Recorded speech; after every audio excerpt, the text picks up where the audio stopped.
दुर्गा सप्तशती अध्याय 5, 6, 7 और 8 की कथा।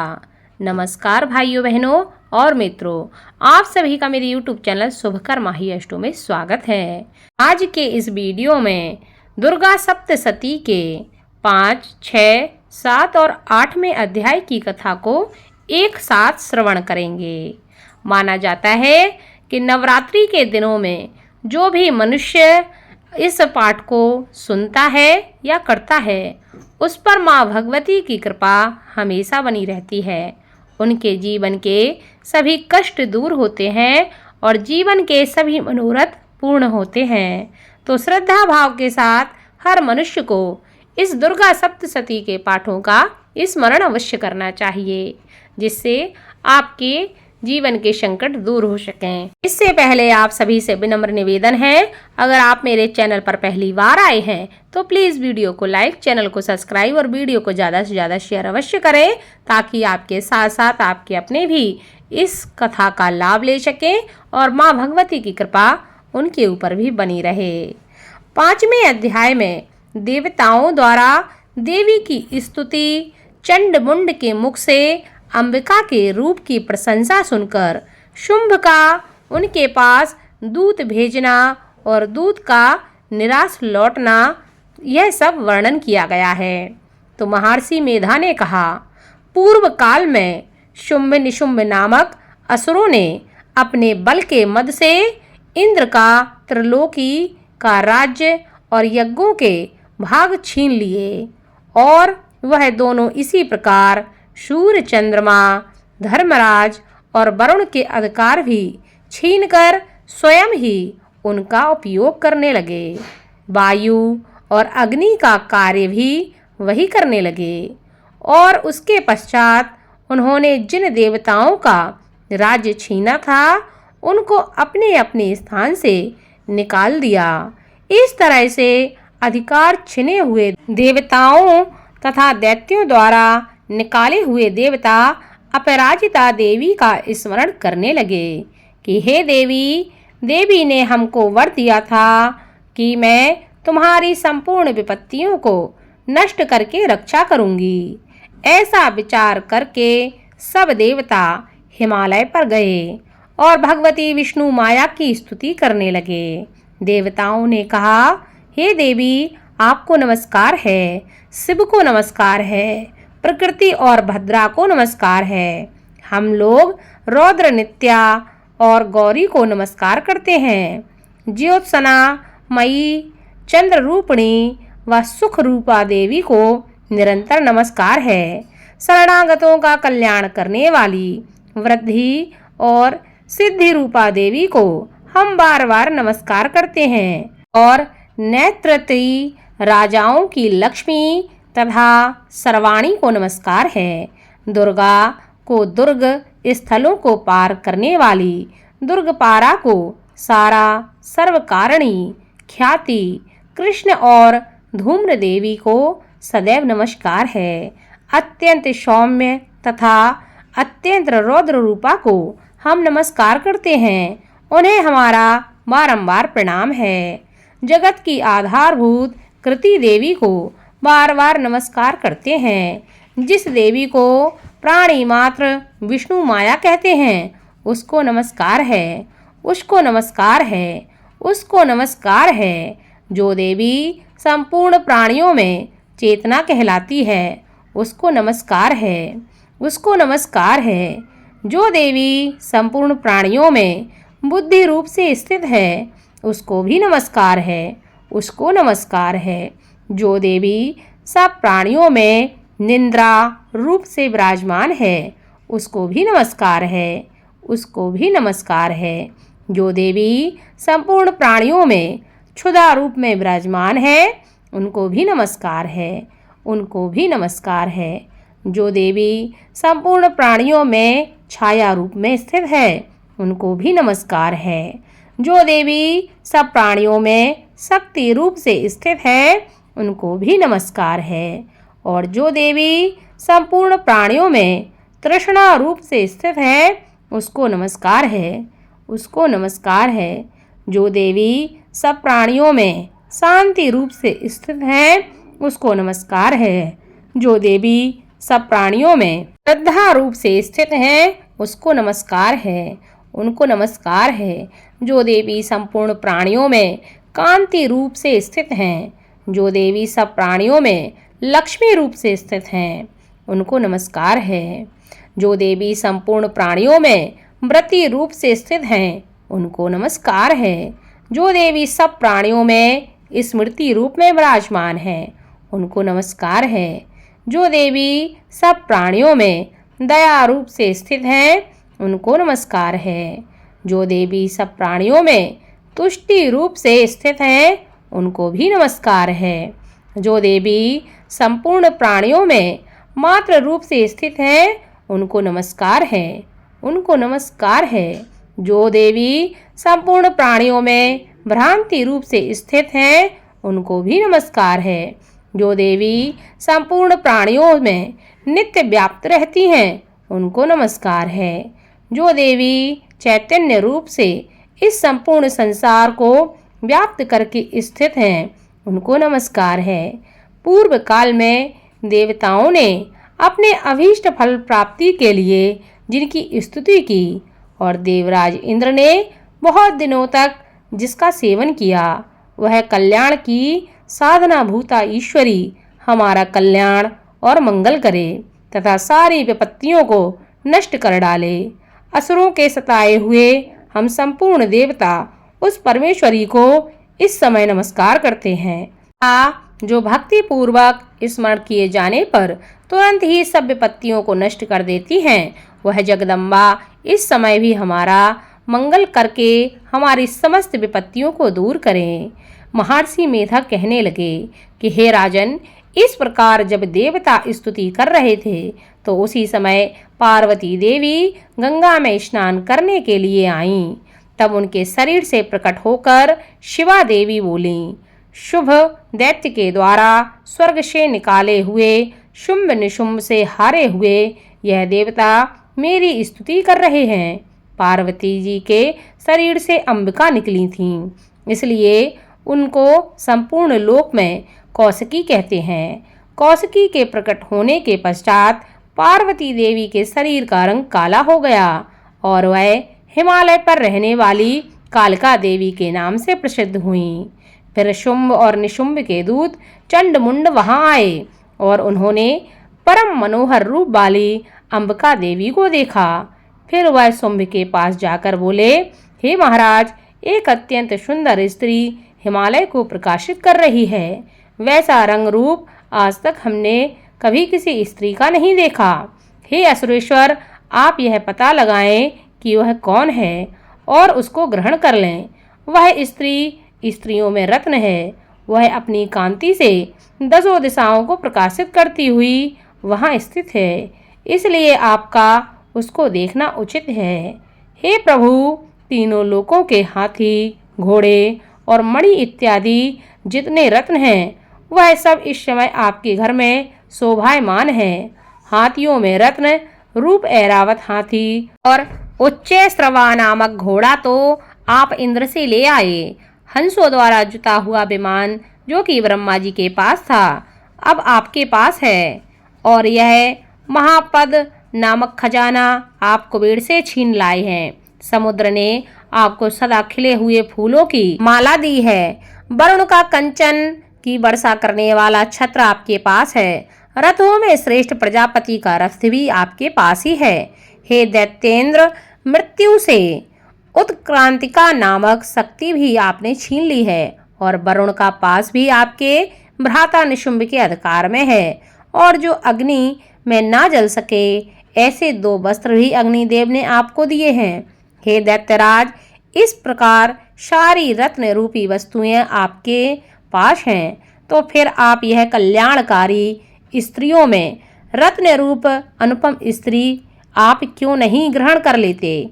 महर्षि मेधा कहने लगे, चंडमुंड का यह वचन सुनकर शुंभ ने विचार किया कि सुग्रीव को अपना दूत बनाकर देवी के पास भेजा जाए।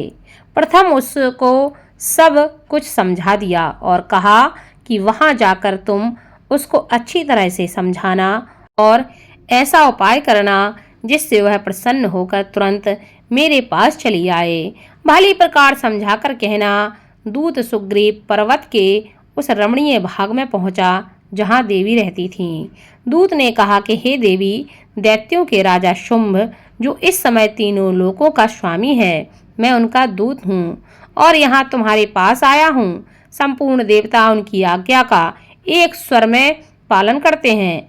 अब जो कुछ उसने कहलवाया था वह उसने कहा इस समय संपूर्ण त्रिलोकी मेरे वश में है और संपूर्ण यज्ञों के भाग को पृथक पृथक मैं ही लेता हूँ और तीनों लोकों में जितने श्रेष्ठ रत्न हैं वह सब मेरे पास हैं।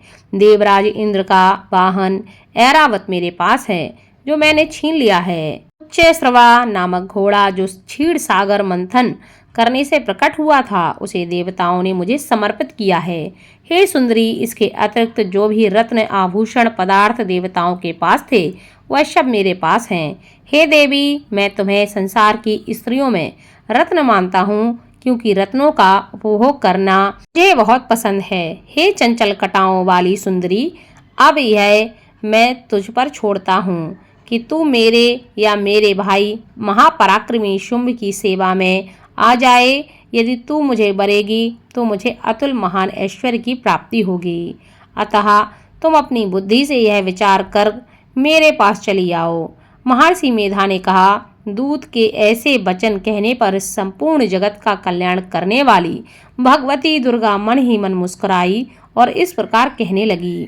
देवी ने कहा कि हे दूत, तू कुछ कह रहा है वह सत्य है और इसमें किंचित मात्र भी झूठ नहीं है। शुंभ इस समय तीनों लोकों का स्वामी है और निशुंभ भी उसी की तरह पराक्रमी, किंतु इसके संबंध में मैं जो प्रतिज्ञा कर चुकी हूँ उसे मैं कैसे झुठला सकती हूँ।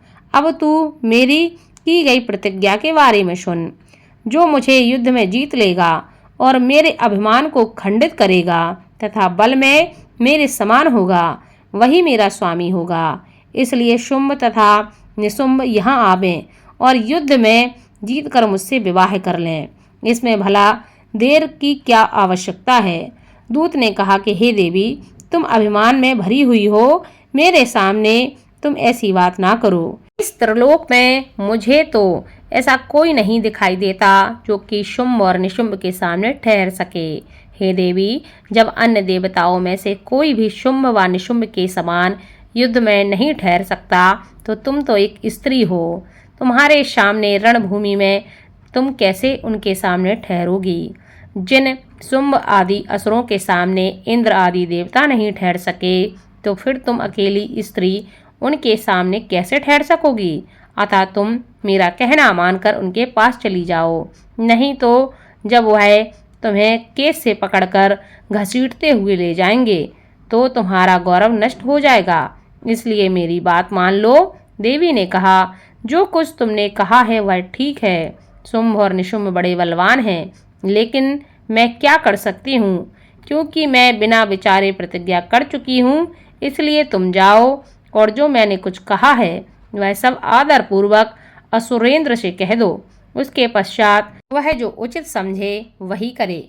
इसी के साथ छठा अध्याय प्रारंभ होता है जिसमें धूम्रलोचन का वध का वर्णन है। महर्षि मेधा ने कहा, देवी की बात सुनकर दूत क्रोध में भरा हुआ वहां से असुरेंद्र के पास पहुंचा और सारा वृतांत उसने कह सुनाया।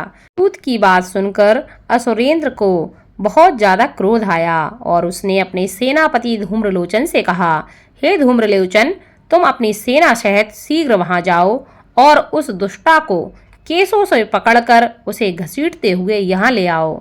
यदि उसकी रक्षा के लिए कोई दूसरा खड़ा हो, चाहे वह देवता हो, यक्ष हो या गंधर्व हो, कोई भी क्यों न हो, उसको तुम अवश्य मार डालना। महर्षि मेधा ने कहा। शुंभ के इस प्रकार आज्ञा देने पर धूम्रलोचन 60,000 राक्षसों की सेना को साथ लेकर वहां पहुंचा और देवी को देखकर ललकार कर कहने लगा, अरे तू अभी शुंभ निशुंभ के पास चल। यदि तू प्रसन्नता पूर्वक मेरे साथ ना चलेगी तो मैं तेरे केसों को पकड़कर घसीटता हुआ तुझे ले चलूंगा।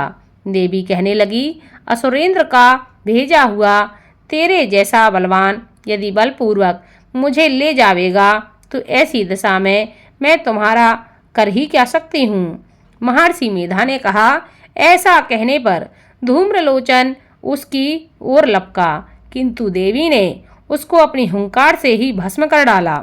यह देखकर असुर सेना क्रुद्ध होकर देवी की ओर बढ़ी, परंतु अंबिका ने उन पर तीखे बाणों, शक्तियों तथा फरसों से वर्षा प्रारंभ कर दी। इतने में देवी का वाहन भी अपनी गिब्रा के बालों को झटकता हुआ और बड़ा भारी शब्द करता हुआ असुर सेना में कूद पड़ा। उसने कई असुर अपने पंजों से, कई अपने जबड़ों से और कई को अपनी धरती पर पटक कर अपनी दाढ़ों से घायल करके मार डाला। उसने कई असुरों के अपने नख से पेट फाड़ डाले और कई असुरों का तो केवल थप्पड़ मारकर सिर धड़ से अलग कर दिया। कई असुरों की भुजाएं और सिर तोड़ डाले और गर्दन के बालों को हिलाते हुए उसने कई असुरों को पकड़कर उनके पेट फाड़कर उनका रक्त पी डाला। इस प्रकार देवी के उस महाबलवान सिंह ने क्षण भर में असुर सेना को समाप्त कर दिया। शुंभ ने जब यह सुना कि देवी ने धूम्रलोचन जैसे असुर को मार डाला और उनके सिंह ने सारी सेना का संहार कर डाला, तब उसको बड़ा क्रोध आया। क्रोध के मारे उसके होंठ फड़कने लगे और उसने चंड तथा मुंड नामक महाअसुरों को आज्ञा दी। हे चंड, हे मुंड, तुम अपने साथ एक बड़ी सेना लेकर वहां जाओ और उस देवी के बाल पकड़कर उसे बांधकर तुरंत यहाँ ले आओ। यदि उसको यहाँ लाने में किसी प्रकार का संदेह हो तो उसे अपनी सेना सहित उससे लड़ते हुए उसको मार डालो, और जब वह दुष्टा और उसका सिंह दोनों मर जावे तभी उसको बांधकर यहाँ ले आना। अब प्रारंभ होता है 7वां अध्याय, जिसमें चंड और मुंड के वध का वर्णन है। मेधा ऋषि कहने लगे, दैत्यराज की आज्ञा पाकर चंड और मुंड चतुरंगी सेना को साथ लेकर हथियार उठाए हुए देवी से लड़ने के लिए चल दिए। हिमालय पर्वत पर पहुंचकर उन्होंने मुस्कुराती हुई देवी, जो कि सिंह पर बैठी हुई थीं, देखा। जब असुर उनको पकड़ने के लिए तलवारें लेकर उनकी ओर बढ़े तब अंबिका को उन पर बड़ा क्रोध आया और मारे क्रोध के उनका मुख काला पड़ गया, उनकी भ्रुकुटियां चढ़ गईं और उनके ललाट में से अत्यंत भयंकर, अत्यंत विस्तृत मुख वाली, लाल आंखों वाली काली प्रकट हुई, जो कि अपने हाथों में तलवार और पास लिए हुए थी। वह विचित्र खड्ग धारण किए हुए थी तथा चीते के चर्म की साड़ी एवं नरमुंडों की माला पहन रखी थी।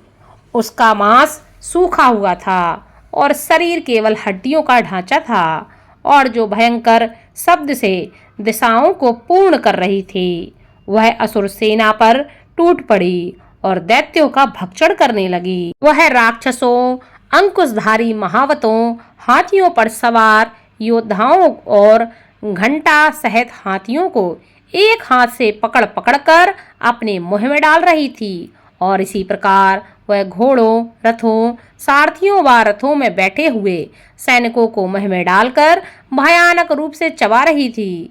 किसी के केस पकड़कर, किसी को पैरों से दबाकर और किसी दैत्य को छाती से मसलकर मार रही थी।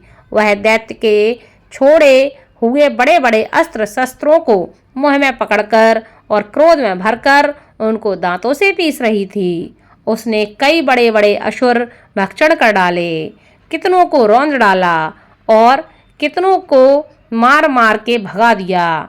कितनों को उसने तलवार से मार डाला, कितनों को अपने दांतों से समाप्त कर दिया, और इस प्रकार ये देवी क्षण भर में संपूर्ण दैत्य सेना को नष्ट कर दिया।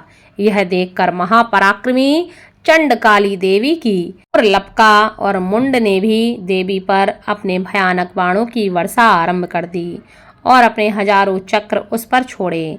उस समय वह चमकते हुए बाण व चक्र देवी के मुख में प्रविष्ट हुए इस प्रकार दिख रहे थे जैसे मानो बहुत से सूर मेघों की घटा में प्रविष्ट हो रहे हों। इसके पश्चात भयंकर शब्द के साथ काली ने अत्यंत जोश में भरकर विकट अट्टहास किया। उसका भयंकर मुख देखा नहीं जाता था। उसके मुख से श्वेत दांतों की पंक्ति चमक रही थी। फिर उसने तलवार हाथों में लेकर हूं शब्द कहकर चंड के ऊपर आक्रमण किया और उसके केस पकड़कर उसका सिर काटकर अलग कर दिया।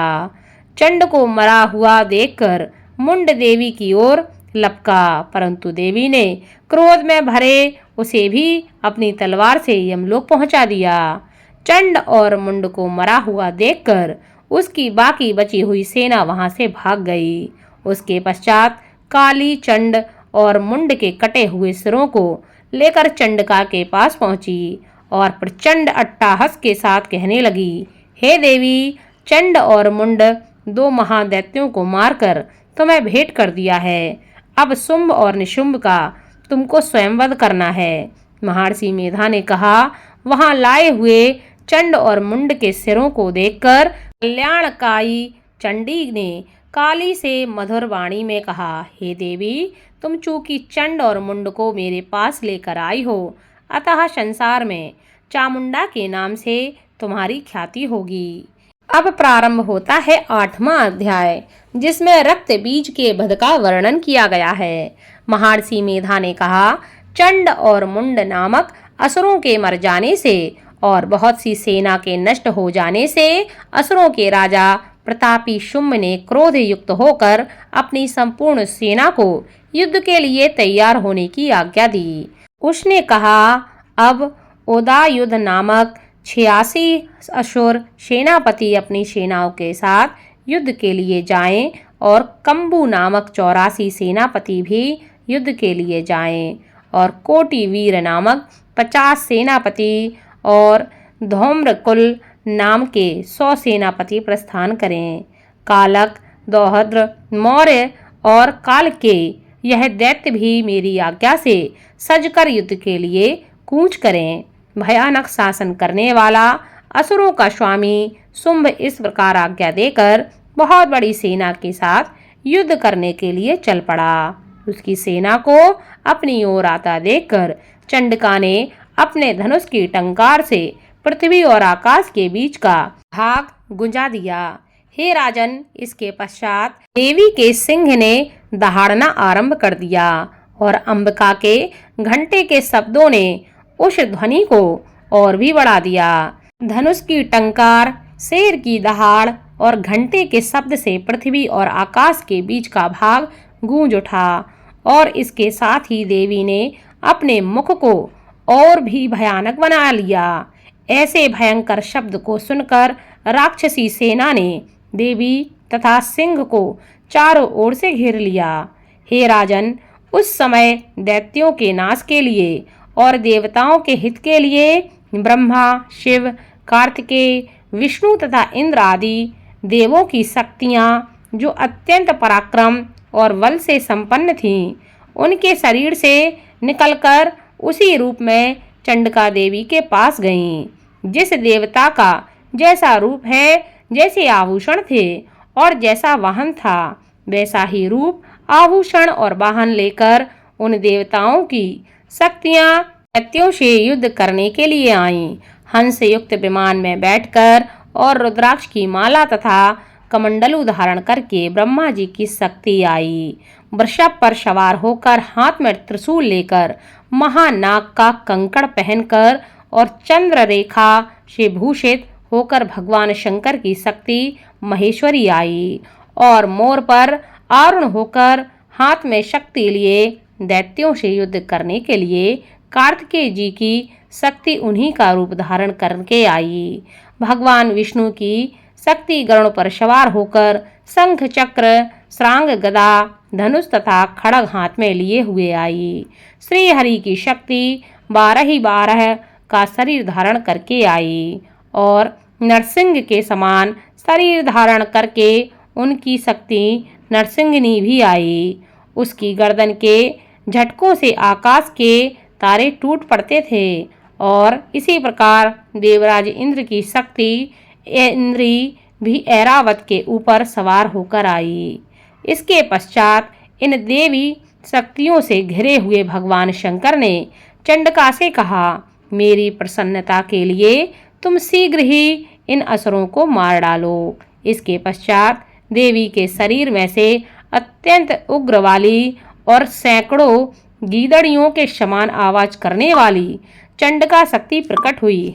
उस अपराजिता देवी ने धूमिल जटा वाले भगवान श्री शंकर जी से कहा, हे प्रभु, आप मेरी ओर से दूत बनकर शुंभ और निशुंभ के पास जाइए और उन अत्यंत गर्वीले दैत्यों से कहिए तथा उनके अतिरिक्त और भी जो दैत्य वहाँ युद्ध के लिए उपस्थित हों उनसे भी कहिए, जो तुम्हें अपने जीवित रहने की इच्छा हो तो त्रिलोकी का राज्य इंद्र को दे दें।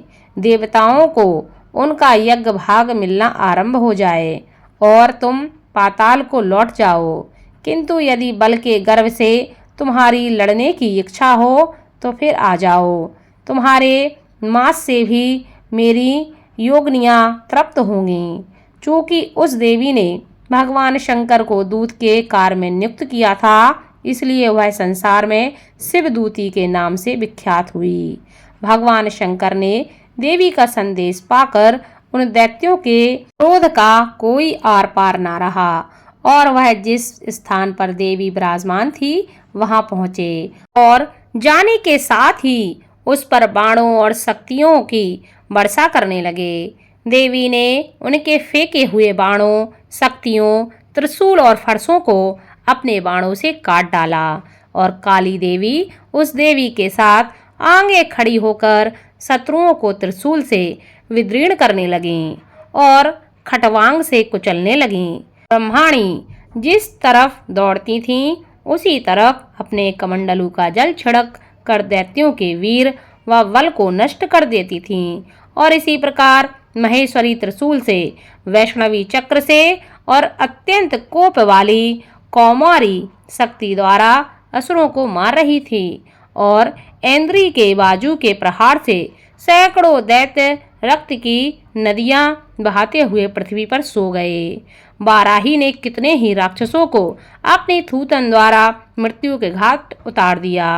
दाढ़ों के अग्रभाग से कितने ही राक्षसों की छाती को चीर डाला और चक्र की चोट से कितनों को ही विदीर्ण करके धरती पर डाल दिया। बड़े बड़े राक्षसों को नरसिंही अपने नखों से विदीर्ण करके भक्षण कर रही थी और सिंहनाद से चारों दिशाओं को गुंजाती हुई रणभूमि में विचर रही थी। शिवदूती के प्रचंड अट्टाहस से कितने ही दैत्य भयभीत होकर पृथ्वी पर गिर पड़े और उनके गिरते ही वह उनको भक्षण कर गई।